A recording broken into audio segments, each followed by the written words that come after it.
Corazón Guadalupano, el podcast de los Heraldos del Evangelio.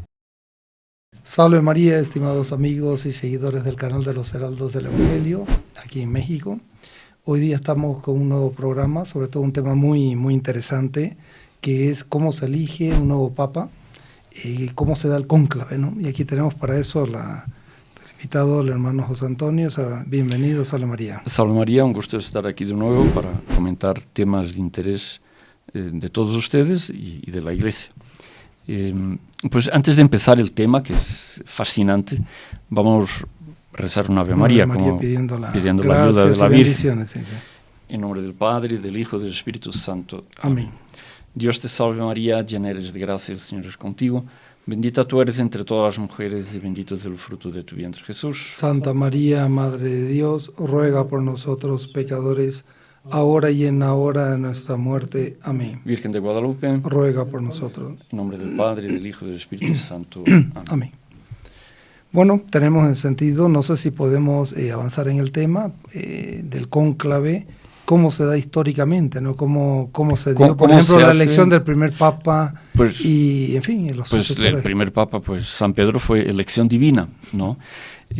Fue directamente nuestro Señor Jesucristo que lo eligió a él, ¿no? Eso no quiere decir que los demás no sean por elección divina. El Espíritu Santo siempre actúa en la Iglesia. Es una cosa que nosotros nunca podemos olvidar, porque el Espíritu Santo es muy discreto, ¿no? Yo diría, es muy humilde, ¿no? Va dirigiendo todo, pero no aparece. Exactamente. Por eso es simbolizado por una paloma. Es inocente y muy discreta. Y entonces, o por el viento, espíritu viene del hebraico y que es ruá. Ruá es viento. Entonces, todo el mundo siente sus efectos, pero no se ve. No se ve. Entonces, así el Espíritu Santo gobierna la Iglesia. Entonces, ¿cómo se hacía la elección en los primeros siglos, en los primeros tiempos de la Iglesia? Porque después que una vez que San Pedro falleció. Después que él falleció. Entonces, ¿cómo se dio la elección? En fin, no digo el segundo, sino, pero digamos. En los primeros siglos, ¿no? En los primeros siglos, ¿cómo se daba, ¿no? En los primeros tiempos de la Iglesia, el Espíritu Santo actuaba así de forma más visible, más, no digo más intensa, pero más, se notaba más, porque la Iglesia tenía que crecer rápidamente. Entonces, claro, mucha gente tenía dones, San Pablo lo dice en sus epístolas, dones de milagros, carismas, don de profecía, de esto, del otro, y incluso entre los laicos, no eran solo los clérigos o los apóstoles, que era justamente para que a través del apostolado, de los milagros, de formas, cosas extraordinarias, la Iglesia fuera creciendo. Y una de las formas como se manifestaba el Espíritu Santo era en la elección del Papa.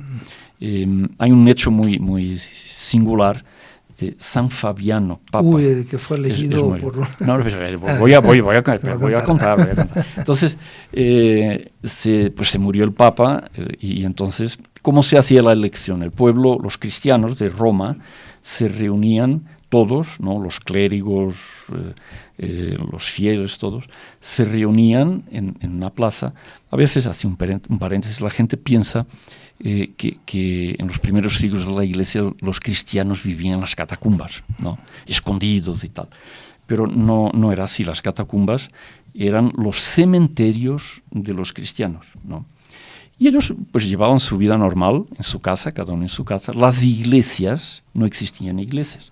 Las iglesias, la celebración de la misa se hacía en las casas. Sí, San Pablo fue a casas también. En casas. Y entonces el origen del arquitectónico de la iglesia es la casa romana, ¿no? Claro, eran casas de gente pudiente, casas grandes donde había espacio para mucha gente. Y las persecuciones no eran continuas. En los 300 primeros años de la Iglesia, los 3 primeros siglos, no es que era persecución todo el tiempo. Había como periodos más intensos, no se sabe bien por qué, cosas que habría que investigar históricamente, por qué se daban las persecuciones. Pero había como que picos, ¿no? Y después eso se calmaba, digamos, y los cristianos volvían a la vida normal, con vida de familia, en sus casas, se reunían, la iglesia tenía bienes, ¿no? Y entonces ya era una institución. Y entonces, para la elección del Papa, todo el mundo iba a una plaza, ahí en Roma, en un lugar más central, y más o menos la gente pues tenía una intuición, eran muy sensibles al soplo del Espíritu Santo. E incluso hasta hoy hay un fenómeno místico o teológico que se llama el sensus fidei, la sensibilidad de los fieles. Que la gente, ¿no?, siente, ¿no? La gente por dónde va la cosa. sabe cuando, vamos a suponer, una persona que empieza a predicar un error, vamos a suponer, una herejía, y puede ser que la gente no tenga estudios, y a veces gente muy sencilla, por ejemplo, Santa Juana de Arco era analfabeta. Campesina, era analfabeta, no había estudiado teología, y en su proceso es impresionante la precisión teológica de sus respuestas, ¿no? No se equivocaba en una, porque ella era asistida por el Espíritu Santo. Y toda la Iglesia sigue siendo asistida por el Espíritu Santo. No es porque estamos viviendo una crisis muy grande que el Espíritu Santo dejó de asistir a la Iglesia, no. Incluso asiste más, tenemos más necesidad. Entonces, las personas tienen como que un sexto sentido que no depende de los estudios teológicos. Y quien tiene buen espíritu, quien es sensible al soplo del Espíritu Santo, percibe dónde está la verdad. Sí, sí. ¿No? Puede no tener estudios. La persona dice, no sé, pero no me suena bien. No me suena, exacto. No me suena bien. Algo raro ahí, sí, no me suena. Y entonces, pues, en esa época la gente tenía también en grado muy, muy elevado ese sentido del Espíritu Santo. Y entonces más o menos percibían quién era la persona, el clérigo o el obispo, que tenía virtudes, tenía sabiduría, tenía dones para ser el Papa. Y también fíjese de que esas personas, el Espíritu Santo actuaba a través de esas personas, que eran los electores, digamos. Los electores, era el pueblo. Entonces, cuando llegaba el momento de elegir el Papa, el nuevo Papa, pues todos se reunían. Bueno, entonces, ¿quién? Uno, el otro, no, fulano. Y todo el mundo sentía algo. No, es este. Y lo aclamaba, aplaudía. Fulano, tal, el Papa, y ya. Y todos lo aceptaban, ¿no? Yo creo que incluso hoy día, cuando el Papa es elegido, es un resto de ese sistema de aclamación popular que había en los primeros siglos de la Iglesia.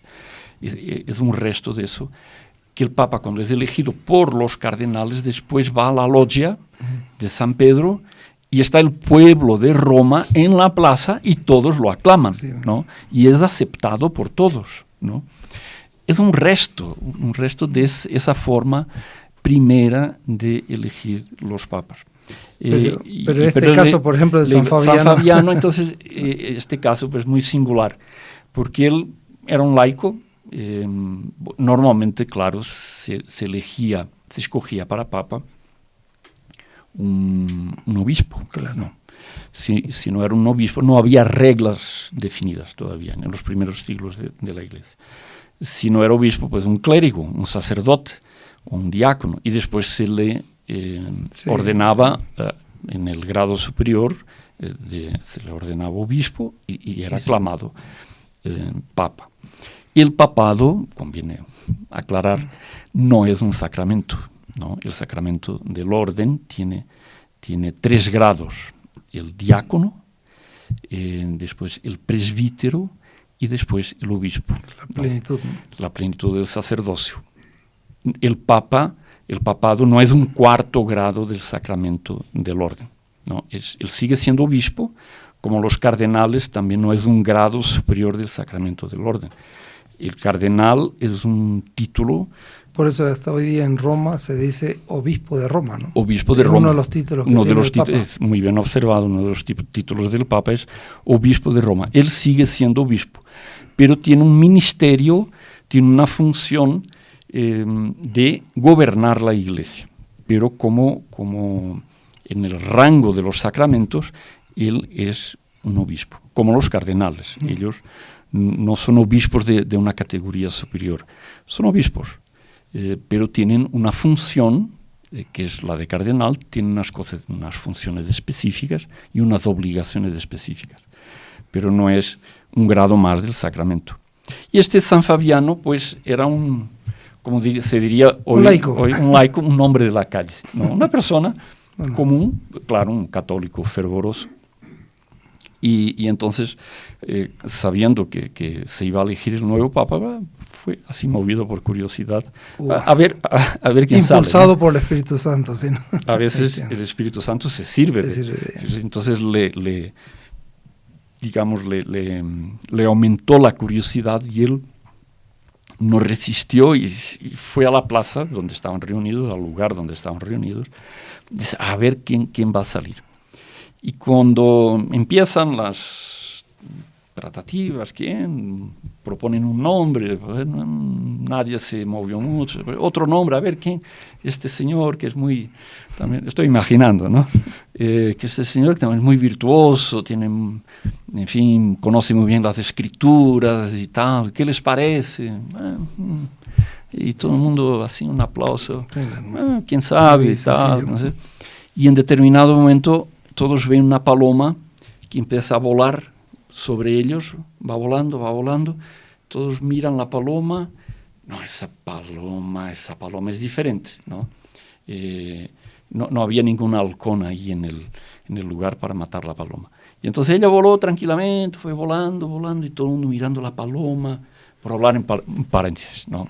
Sobre las palomas, para ver cómo el Espíritu Santo actúa. No tiene nada que ver con el Papa, pero no resisto a contar esto sobre la paloma. En la Virgen de Fátima, cuando fue Pablo VI a Fátima en 1967, que fue el 50º de las apariciones, y entonces se ven las fotos, y todo el mundo lo vio en la época, estaba el arreglo de flores donde estaba la imagen de la Virgen, ¿no? Y había unas palomas vivas ahí, dos que aparecieron. Sí, y la gente piensa, ay, qué buena idea, qué lindo que pusieron ahí. Adiestradas, ¿no? Adiestradas, pero no eran adiestradas, ¿no? Fueron 2 palomas, o 3, no recuerdo bien, ya estaba vivo en esa época, que volaron, aparecieron ahí, se pusieron a los pies de la Virgen y ahí quedaron durante toda la ceremonia, acompañando la misa y todo durante toda la ceremonia. Y algo quería decir la providencia, ¿no? Algo quería decir. Y después en otras ocasiones, otras peregrinaciones así muy importantes de la Virgen de Fátima, ahora más recientemente cuando fue el centenario de la Virgen, ahí en Portugal mismo, en ciertas peregrinaciones, fuera del santuario, aparecieron también palomas a los pies de la Virgen, ahí se quedaban durante toda la misa y después se iban. Era una forma que el Espíritu Santo, que es el esposo de la Santísima va actuando, Virgen, ¿no? Así de manifestar maneras, que él, claro. ¿no? El esposo que está con su esposa, ¿no? Entonces fueron las palomas y ahí quedaron durante la ceremonia. Pues esa paloma que apareció en la elección de San Fabiano, pues todo el mundo vio la paloma que no salía. ¿Qué querrá decir? ¿Qué querrá decir? Y va y la paloma se posa sobre la cabeza de este hombre, Fabiano. Y todo el mundo, cuando vio ese, Fabiano, el Papa, San Fabiano, Papa, todavía no era. Sí, pero era un laico, ¿no? Y él, yo no, sí, pero ni siquiera era sacerdote. Sí, casi que no le dieron tiempo de decir que... Claro que en esa época las comunidades eran chiquitas, todo el mundo se conocía, ¿no? Era Roma sí era una ciudad muy grande, ¿no? Llegó a tener, en su auge, llegó a tener casi 1 millón de habitantes. Pero las comunidades cristianas eran chiquitas, entonces toda la gente se conocía, todo el mundo sabía quién era Fabiano. ¿Quién era Fabiano? No era un... Y Fabiano, no, yo no, sí. Y ahí, digamos, estoy exagerando, casi a fuerza. Sí, y dice, no, vamos. Y bueno, y él entonces vio que era el Espíritu Santo, el designio de la providencia.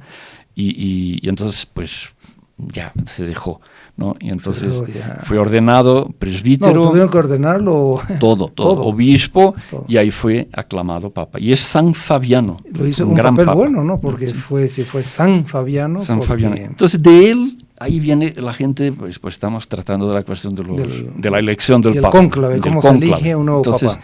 En esa época no era cónclave, viene de... Después les cuento la historia. Interesante eso. Y también cómo se eligen los cardenales, también cómo se... Exactamente, cómo aparecen los cardenales. Entonces, cónclave quiere decir con clave.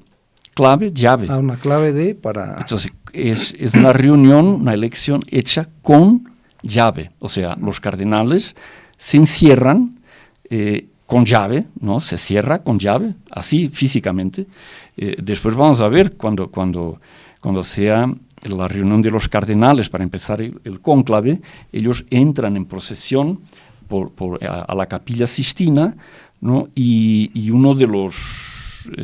solo pueden estar ellos presentes, y hay unas pocas personas que no son cardenales, que el maestro que hacen parte están designados para ciertas funciones, y entonces y una de ellas es justamente cerrar la puerta.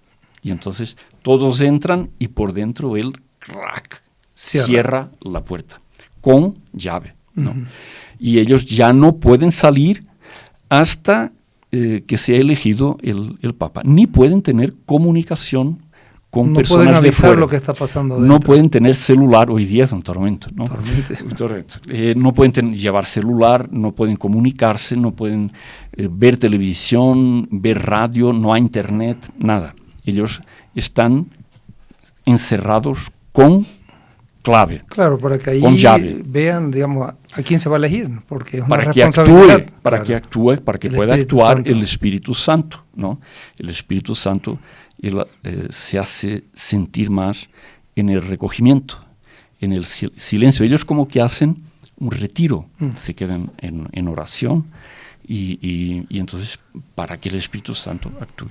Pero vamos a volver aquí a San Fabiano. A San Fabiano. Entonces San Fabiano, él hizo es poco mencionado en la historia de la Iglesia, se recuerda poco, pero él tiene un papel muy importante, porque de él es el origen de los cardenales.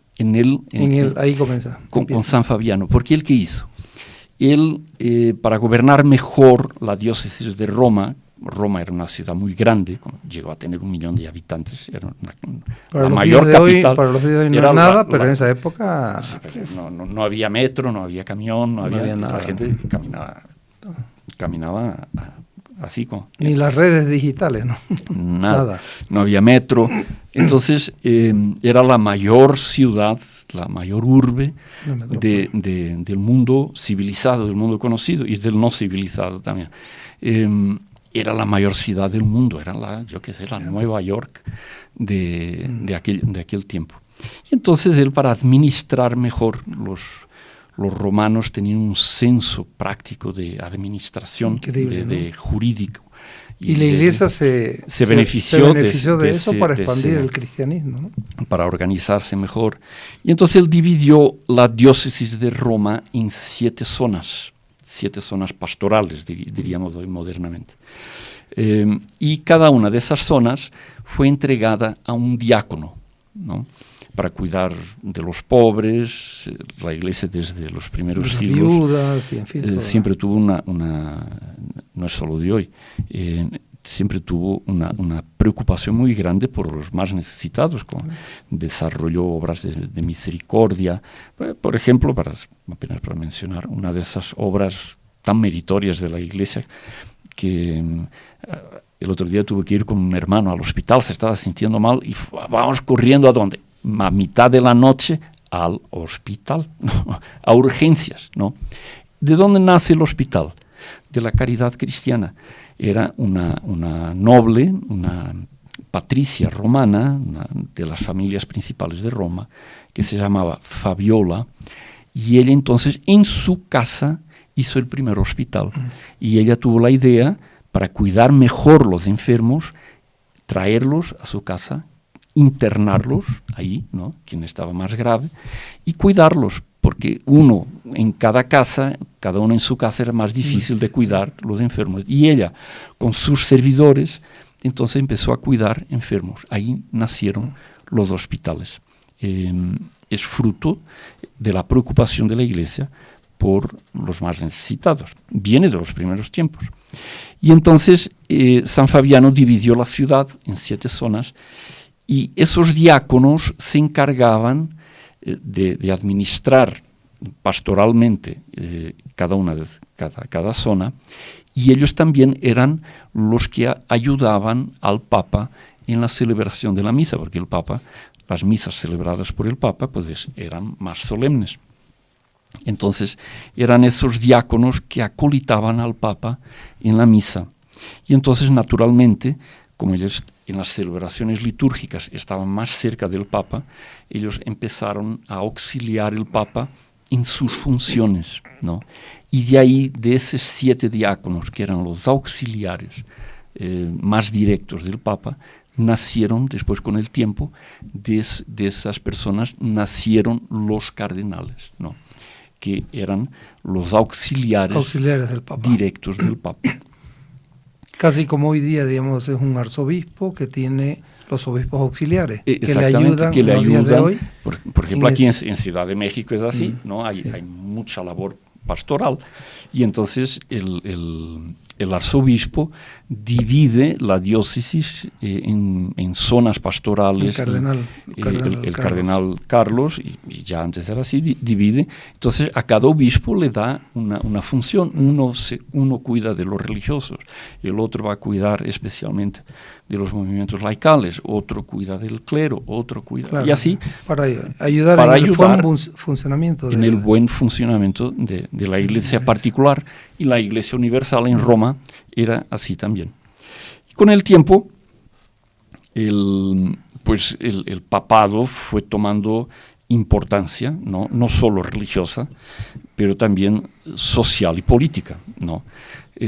Porque gobernar la Iglesia pasó en los primeros tiempos era un cargo muy riesgoso. Muchos papas, los primeros 50 papas, fueron mártires. Entonces, no es poca cosa. No es poca cosa. ¿No? Se comprende que no había mucha gente así deseosa. Yo quiero ser papa, yo.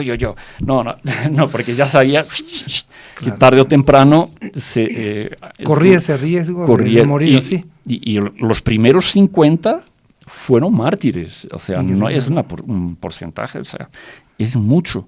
Entonces ya sabían, los leones le cortaban la cabeza, lo crucificaban, ya sabían que los emperadores los iban a perseguir. Ya lo habían visto a San Pedro ser crucificado al revés. Desde el primero.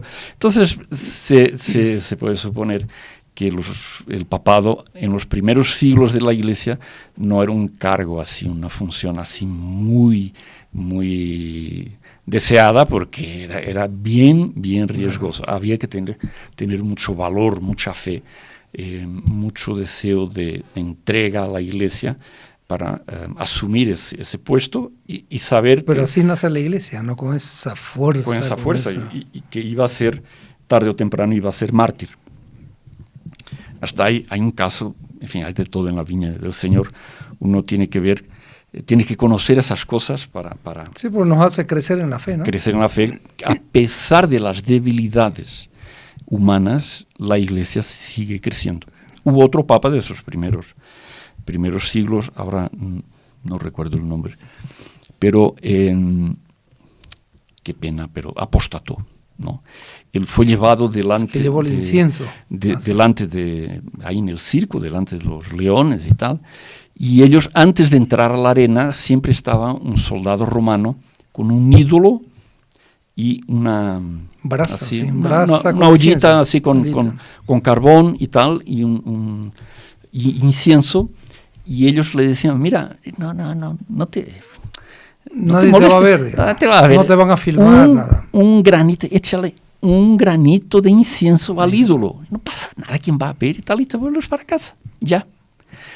Pero para ver la fe de esos primeros cristianos, paréntesis, cuántos granitos de incienso nosotros echamos por ahí, ¿no?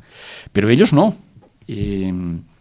nada. Yo creo en Jesucristo, el ídolo es falso, ni un granito de incienso. Ni medio. Ni medio, ni nada. Y me enfrento a los leones y pase lo que pase, Dios me ayudará. Pero no era fácil, hay que decir, ver el león delante de uno rugiendo, hambriento. Y no le daban de comer 1 o 2 días. 3 días antes, toda la noche anterior. El hambre que tenía el león. Y los leones y los tigres y eso la pasaban rugiendo de hambre. Solo escuchando ese ruido en la noche aflojaba cualquier fe, ¿no? Cualquier uno, porque ellos quedaban en el Coliseo, ¿no? Pues de un lado estaban las jaulas con los leones, y del otro lado estaban los cristianos encerrados, ¿no? Y oían los animales que se movían, que rugían, etc. Y ellos lo hacían a propósito porque sabían que algunos iban a caer. Y algunos cayeron. Caían. Y uno de ellos fue, tristemente, ese papa. Y entonces él llegó allí a la puerta de la arena y no el aguantó. Pánico, el miedo y tal, y le faltó fe y no aguantó. Y echó el granito de incienso al ídolo. Y no, ya te puedes ir tranquilo y tal. Pero él se quedó con remordimiento, claro, porque volvió, era el Papa. Tenía que ser modelo para los demás, ¿no? Y entonces volvió ahí a la comunidad cristiana, pero arrepentido y tal, y con la conciencia remordiendo, y pidió perdón, etcétera. No, la próxima vez que Dios me dé fuerza. Que no. Y una segunda vez lo apresaron y lo llevaron delante de los leones y tal, y una segunda vez él cayó, ¿no? Qué duro que es, ¿no? Qué terrible, y era el Papa, qué terrible. Bueno, otra vez él regresa a casa y se arrepiente. Y hace ahora sí que va. Y entonces a la tercera sí fue, y es mártir. Infelizmente no recuerdo el nombre. Me acuerdo del hecho, pero no recuerdo ahora el nombre de este Papa. Es de los primeros siglos. Y una tercera vez va y Dios le da fuerza y enfrenta a los leones y es mártir.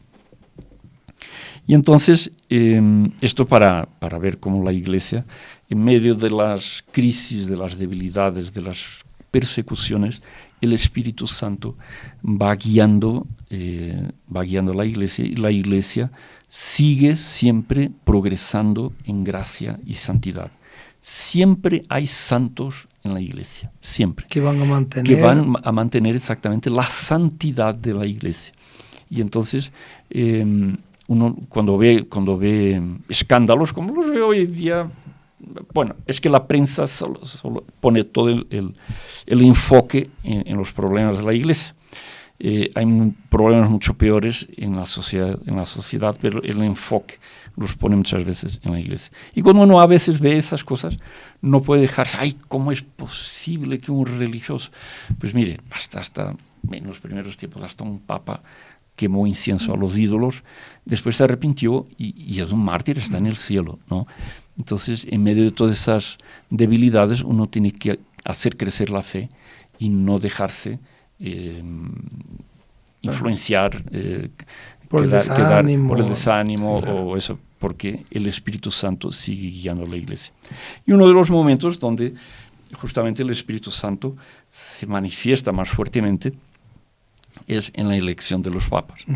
Después, como estaba diciendo, pues la Iglesia, terminaron las persecuciones con Constantino, la Iglesia empezó a crecer mucho con la libertad del culto, entonces a crecer en las exterioridades, empezaron a construir iglesias. Santa Elena, la mamá de Constantino, pues favoreció enormemente la Iglesia. Y buena parte de las reliquias que se tienen están en Roma. Traída por ella, exactamente. En las la reliquias en Santa Croce, de la Santa Cruz de Jerusalén, en Roma, ¿no? Gran parte de las reliquias de la Pasión están ahí en Roma, traídas por Santa Elena. Pedazos del Lignum Crucis, la escalinata donde subió, las escaleras del hacia pretorio de Pilato, Pilato, en fin, una infinidad de reliquias, la columna de la flagelación, todo eso está en otra iglesia en Roma, y fue traído por Santa Iglesia, y bueno, pero eso para decir que la iglesia empezó a crecer. Por ejemplo, la basílica papal de San Juan de Letrán, que es la basílica del Papa, no de la diócesis de Roma, era un palacio de, si no me equivoco, de la suegra de Constantino. Y entonces él regaló ese palacio al Papa. ¿Y qué palacio? ¿No? Y qué palacio, y ahí está. Ahí en esa basílica de San Juan de Letrán está otra reliquia preciosísima, que es la mesa de la última cena, donde nuestro Señor celebró la primera misa. Y entonces, pues la iglesia va creciendo, y ya deja de ser riesgoso ser papa. Nadie le iba a cortar la cabeza, porque ya el imperio favorecía a la iglesia. Y entonces pasó a ser prestigioso, pasó a ser ventajoso ser papa, sí, claro. ¿No? Porque era un puesto, como lo es hoy día, un puesto de mucho prestigio. Hoy día hay más de un billón de católicos. Entonces el Papa es en realidad el jefe de Estado que tiene más súbditos en el mundo, ¿no? Tiene una influencia enorme, ¿no? Es un puesto de mucho prestigio. Y entonces, claro, en la elección del Papa empezó a haber interferencias, ¿no? Interferencias. Las familias pudientes de Roma, que eran llamados los patricios romanos, los que descendían de los fundadores de Roma, etcétera. Ellos, que yo quiero que mi hijo, no, el mío, tal, no sé cómo. Un pariente y tal. Un tío que sea elegido. A ver quién. Porque entonces, eran cardenales ahí veces, ¿no? Y entonces, a ver quién hace más presión y consigue poner un miembro de su familia en el puesto de la cátedra de Pedro. Entonces, ahora me acordé de la cátedra de Pedro. ¿Qué es la cátedra de Pedro? Está en Roma, en la Basílica de San Pedro está guardada la cátedra es silla. La silla, el trono de San Pedro está guardado ahí en el Vaticano, en la Basílica de San Pedro, ¿no? Tanto que hay un altar que es el altar de la cátedra, porque ahí está guardado el juramento que se hace hoy día, ¿no? Ahí está guardado el trono del propio San Pedro, ahí se conserva, ¿no? Un trono de madera, un poco rústico, pero original, es el trono de San Pedro. Y entonces empezó a haber interferencias en la elección de los papas, con episodios muy abusos, cosas muy tristes, y etcétera. Y entonces los papas empezaron a ver que tenían que tomar medidas. Y fue ahí que los cardenales empezaron a ganar importancia. Y llegó un momento, ahí más o menos por el año 1000, ¿no? Siglo XI, siglo X, por esa altura, que un papa tomó la decisión de que los papas solo podían ser elegidos entre los cardenales. No se podía fuera de eso no se podía. Y solo los cardenales podían elegir al papa, ¿no? Para evitar justamente esas presiones, interferencias externas que llegaban al extremo de la lucha armada, claro. ¿No? Entraba una familia con su ejército, un noble con su ejército, entraba y decía, no, fulanito de tal va a ser el papa. Y claro, con la espada en la mano, y quién iba a decir que no. Y entonces, pues, en fin, hubo abusos en la elección del papa. Y como les digo, casos de lucha armada, de entrar armados e imponer por las armas el papa. Sobre la legitimidad de esos papas, pues, queda para la historia, para el juicio final. Y entonces, pues, los papas, celosos por el bien de la Iglesia, empezaron a delimitar, a restringir las posibilidades de elección de candidatos al papado. Entonces, llegó un momento que solo se podía, y es lo que pasa hoy día, solo se podía escoger candidatos entre los cardenales y solo los cardenales podían escoger el papa. Y llegó un momento, eso quedó ya establecido. Sí, claro.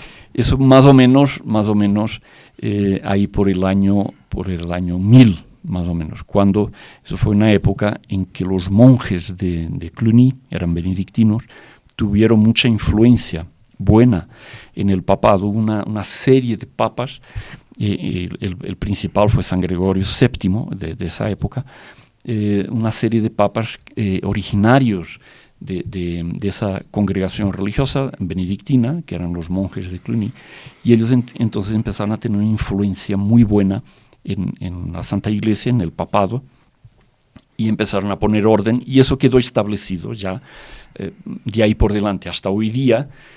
Si bien que teóricamente cualquier cristiano puede ser escogido como papa, teóricamente, actualmente por la ley la ley canónica de elección del papa, pues no, tiene que ser un cardenal, tiene que ser ordenado y tiene que ser un cardenal. Y entonces eso ya quedó establecido para los siempre, futuros. para los siglos futuros, para siempre. Bueno, pero llegamos ya a los cardenales, ¿no? Ellos quedaron... ¿Cómo se originaron? Cómo se originaron, y ellos quedaron con la y eso exclusividad. Después, ¿no? ¿Quiénes los crean a los cardenales? Es pues solo el Papa. Solo el Papa nombra cardenales, y después solo los cardenales pueden escoger el Papa. Entonces, claro que el Papa, al escoger los cardenales, va justamente escoger personas idóneas, personas de virtud y conocimiento, con sabiduría reconocida, para que le auxilien en las tareas pastorales de gobierno de la Iglesia. Claro, y porque después, aquí ya en este caso no, en la época de San Fabiano, pues eran para la ciudad de Roma. Era solo, claro, solo la que ciudad hoy día de Roma. ya es la tierra entera, ¿no?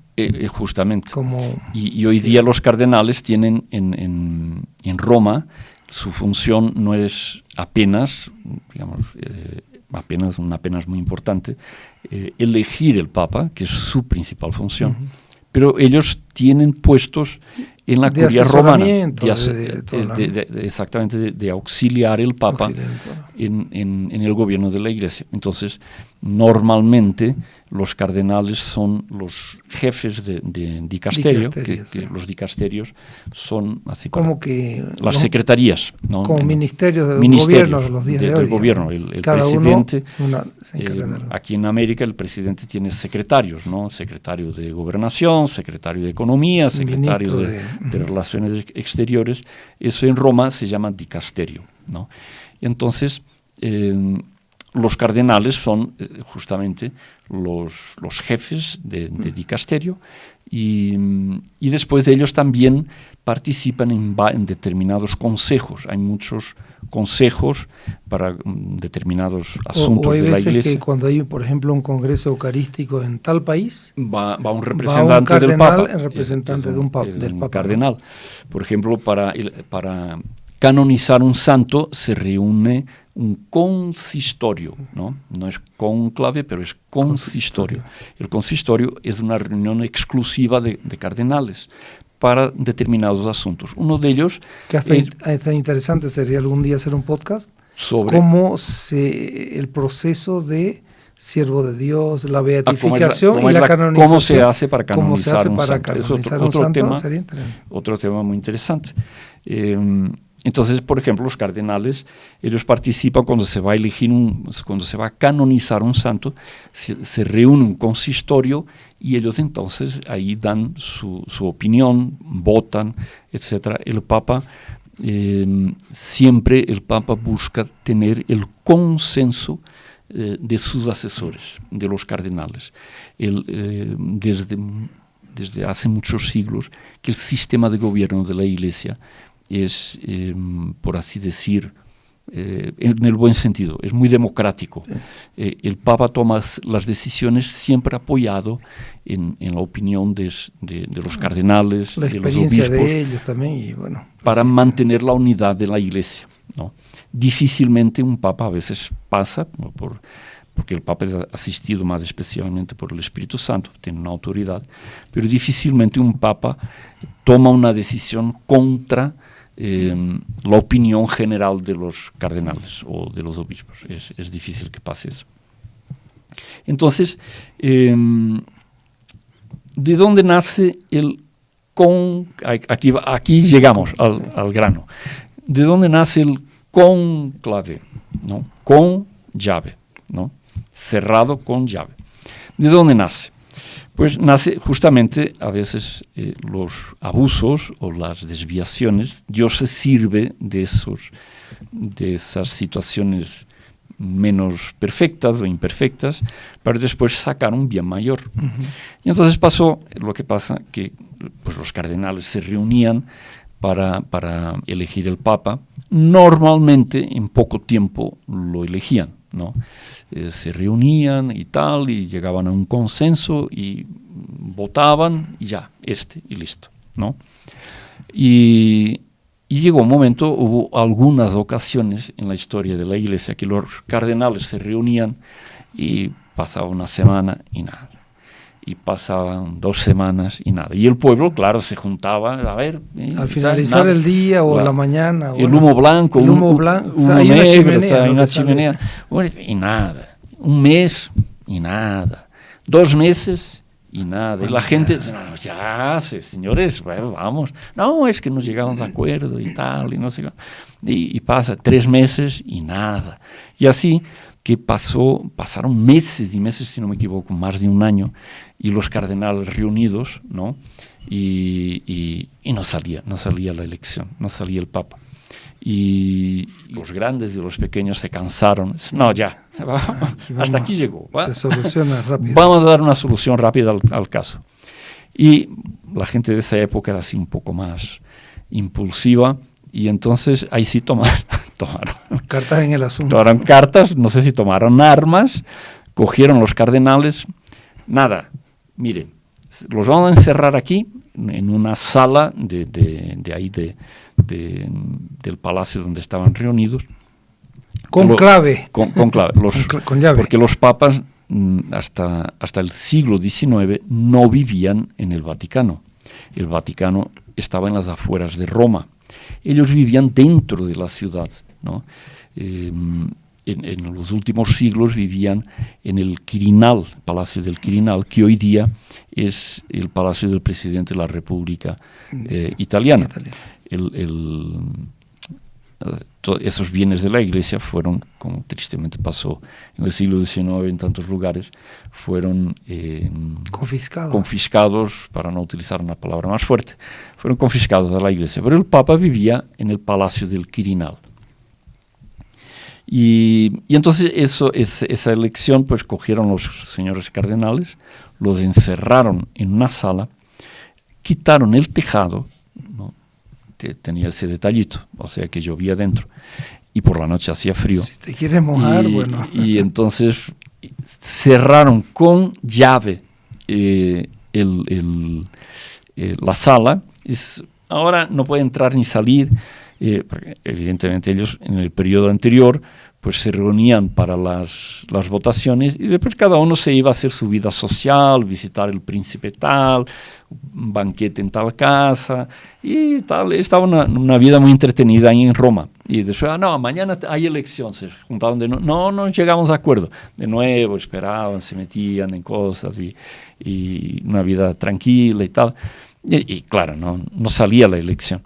Y entonces los encerraron todos ahí, y con llave les quitaron el techo, el tejado, de forma que hacía frío y llovía, y ellos ya, los cardenales ya eran personas mayores, pues no estaban así tan dispuestos para eso. Y bueno, y rapidito, en 1 día o 2, ya encontraron el candidato, porque la gente estaba afuera y no, de aquí no salen. Sí. Y pusieron guardia.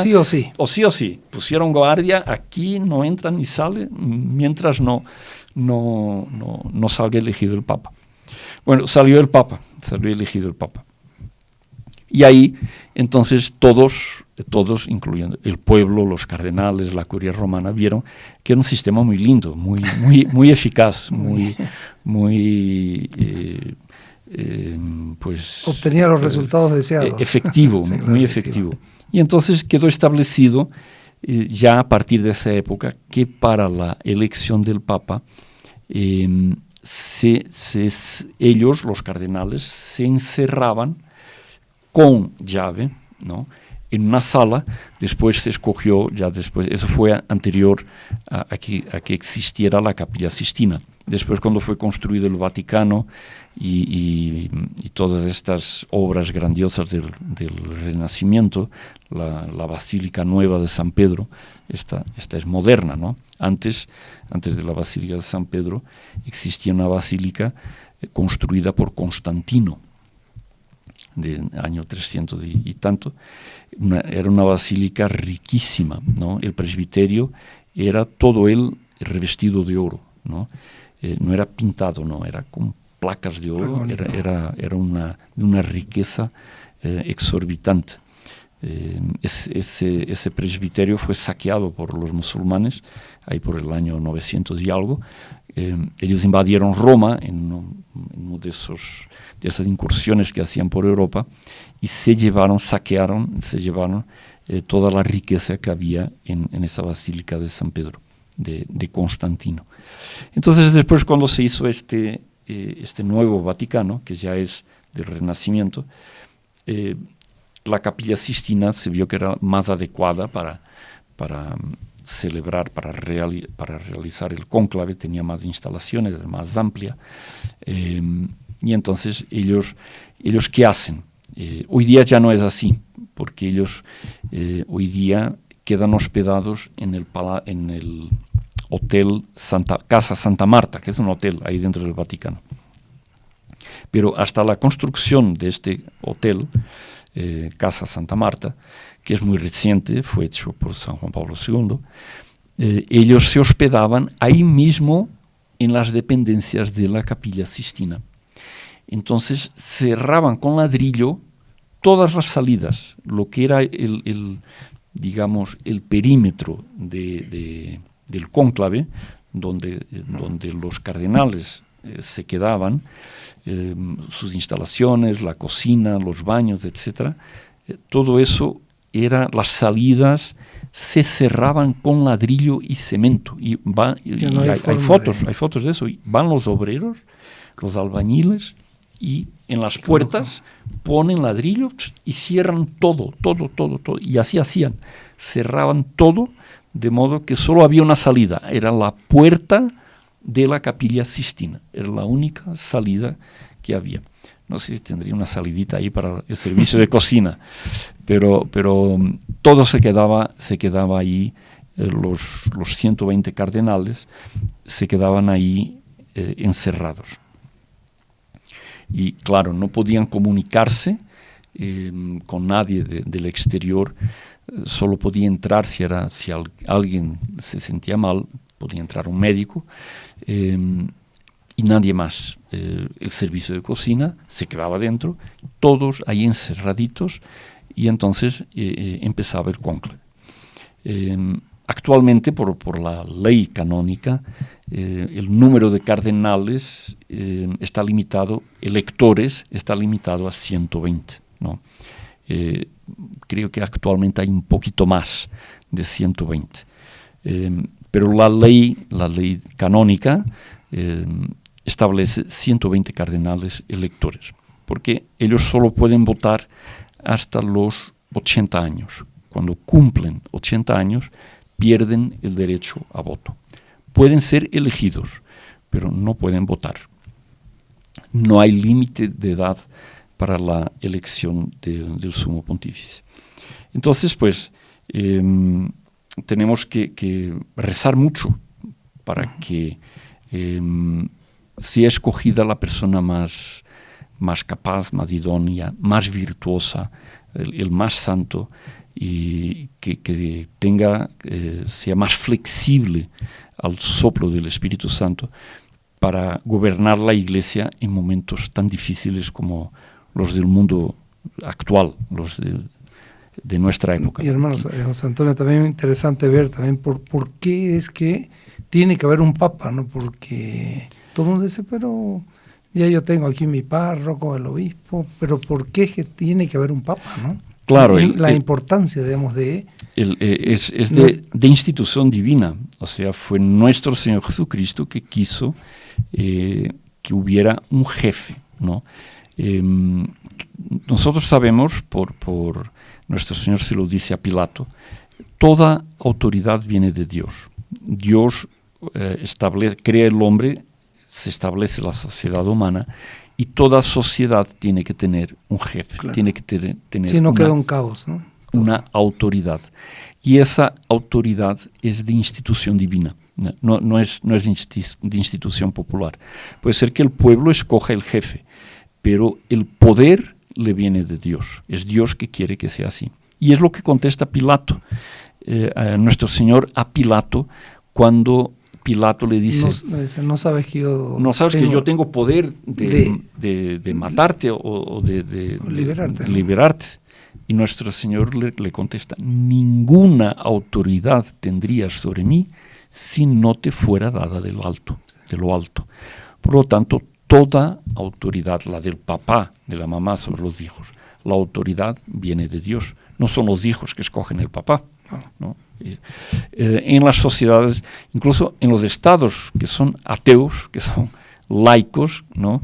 Que persiguen la iglesia, el puesto de autoridad es dado por Dios. Es el poder, lo usa mal, él lo usa mal, pero el poder viene de Dios. E incluso se debe en las cosas que no son contrarias a la ley de Dios, si el poder es ilegítimo, ¿no? o es contrario al derecho natural, contrario a la moral, establece cosas como pasa en tantos países del mundo de hoy, establece leyes contrarias a la ley de Dios, a la ley natural. Claro que a esas leyes la persona no puede obedecer, ¿no? No está obligada y muchas veces no debe de obedecer. Hay que obedecer a Dios y no a los hombres, ¿no? Pero la autoridad para las cosas que son necesarias viene de Dios y se debe de obedecer a los poderes constituidos. Eso lo decía San Pedro y lo decía San Pablo en sus epístolas. Los emperadores romanos eran impíos, perseguían la iglesia, hacían muchas cosas que eran absolutamente infames, pero era una autoridad establecida. Entonces hay obligación de obedecerles. Y entonces, pues, toda sociedad humana necesita de un jefe para organizarse. Por la forma como se constituye la naturaleza humana, una sociedad no funciona espontáneamente, ¿no? Tiene que haber un jefe que determina lo que se puede hacer, lo que no, y que gobierna esa sociedad. Eso pasa y para la iglesia también, ¿no? Para cómo se mueve hasta en las tribus más primitivas, ¿no? Los pueblos con culturas o civilizaciones, se puede llamar, más primitivas, más rudimentarias, ¿no?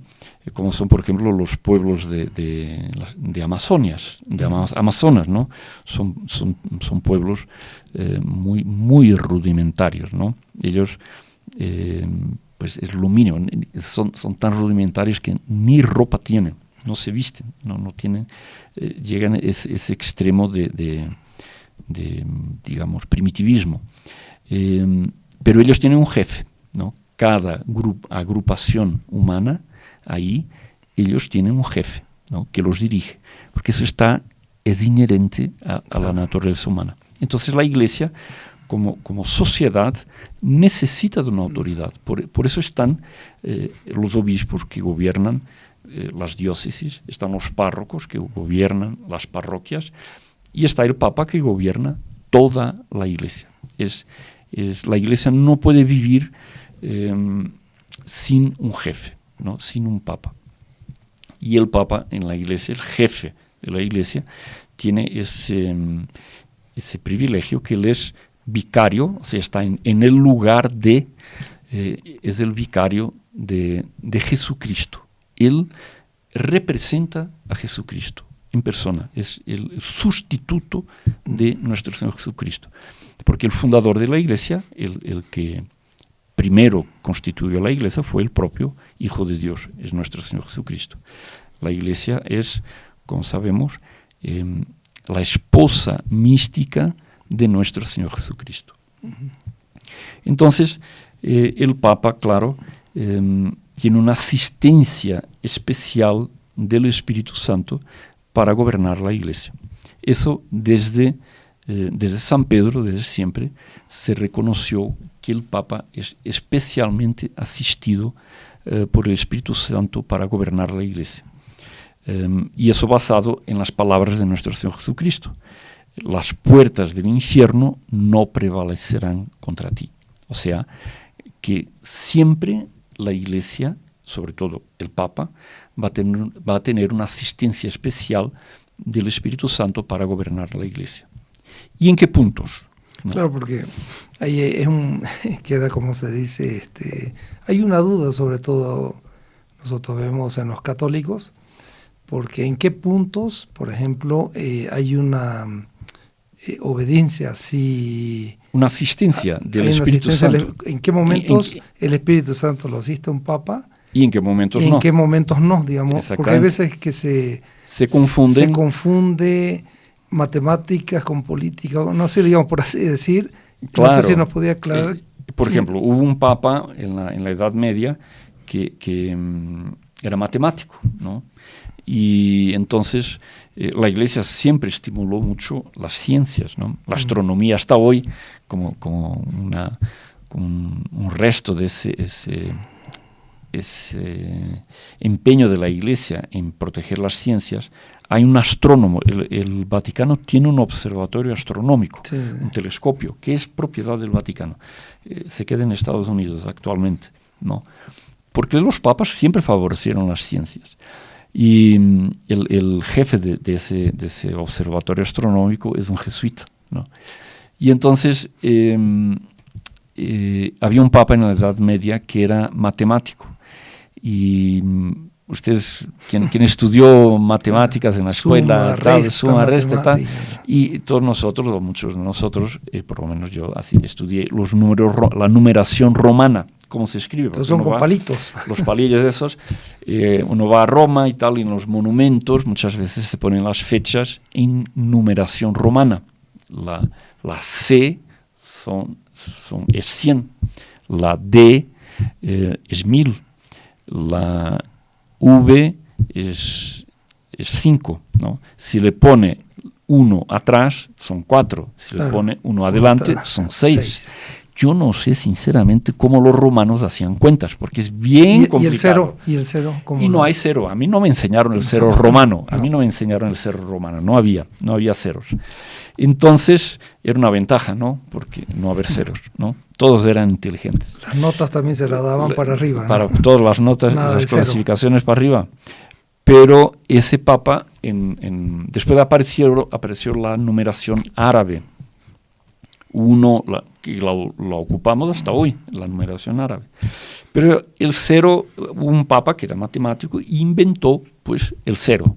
Una genialidad, ¿no? De él, de haber inventado el cero, fue un progreso enorme en las matemáticas. Intenten hacer una cuenta sin ceros, a ver qué sale, es bien difícil. Pero ese papa inventó el cero. Porque uno dice 0,5. Sí. Entonces, o es 1... ¿cómo retrocede? Exactamente, fue un progreso enorme en las matemáticas. Bueno, pero ese invento que hizo el Papa del cero, digamos, el Espíritu Santo nada que ver con el asunto, porque es un asunto natural, matemático. Era el hobby del Papa. Ese Papa tenía un hobby, eran las matemáticas, como por ejemplo la casa madre, la casa original de los heraldos del Evangelio en San Paulo, es un antiguo observatorio astronómico. Está como una montaña, ¿no? Está en una montaña y entonces ese lugar era del monasterio de San Benito, en la ciudad de San Paulo. y el abad, pues su hobby era la astronomía, y se iba ahí a ese lugar y tenía un telescopio y todo, y bueno, pues nada que ver con la vida religiosa, ¿no? Claro. Pero era su entretenimiento, bueno, y así colaboraba con las ciencias. Entonces, pues un papa puede, hay que distinguir bien lo que es la persona particular del papa y que está ahí, en el caso, por ejemplo, San Juan Pablo II, Karol Wojtyła, y después la persona del papa, Juan Pablo II, ¿no? O actualmente estamos con la sede vacante, ¿no? Pero hay que distinguir, por fallecimiento, ¿no? hay que hacer una distinción que mucha gente no la hace entre el particular y el papa, el que está ejerciendo el poder de las llaves, ¿no? Entonces hay momentos en que él ejerce ese poder de las llaves. Todo lo que ates en el cielo será atado en la tierra. Y él ejerce el poder papal, ¿no? Cuando él define, por ejemplo, un dogma, la Inmaculada Concepción. Porque antiguamente se decía que si la Virgen era, no era, estaba exactamente. Así. Una vez que el Papa ya define, quedó establecido como un dogma de fe. La Inmaculada Concepción fue una discusión de siglos, una discusión muy acalorada, muy, muy intensa a lo largo de los siglos, hasta el momento que el Papa decidió, proclamó el dogma de la Inmaculada Concepción. Entonces, en ese momento es un acto de autoridad del Papa, no una opinión particular de la persona que está en el trono de San Pedro. Entonces, hay que hacer bien esa distinción para no caer en equívocos. Es la opinión particular de la persona que está ocupando el trono de San Pedro, puede ser muy respetable, pero como el caso de ese matemático. Ese matemático fue un beneficio de él. Pero no es un dogma. No es un dogma de fe. El cero no es un dogma de fe. Fue un beneficio que él prestó a la humanidad, a las ciencias, en concreto a la matemática y a tanta cosa. Imagino una obra de ingeniería, hoy día esas obras complicadísimas, y el ingeniero va a hacer sus cálculos sin el cero, ¿no? Imposible, ¿no? Pero nosotros católicos tenemos que tener una fe bien clara, bien aclarada, no dejarse confundir por las cosas que salen en la prensa, ¿no? La prensa no es dogma de fe, la prensa no es catecismo, la prensa no hace homilías. Entonces lo que dice la prensa puede ser como puede no ser, pero la gente se deja, o la prensa, o la televisión, los medios, las redes, todo. Y muchas veces la gente se deja llevar por la opinión por lo que dicen en el noticiero. El Papa dijo que no sé cuánto y bla, bla, bla, bla, bla, bla. Y al final uno va a ver el documento y el Papa no dijo nada de lo que están diciendo en la tele, ¿no?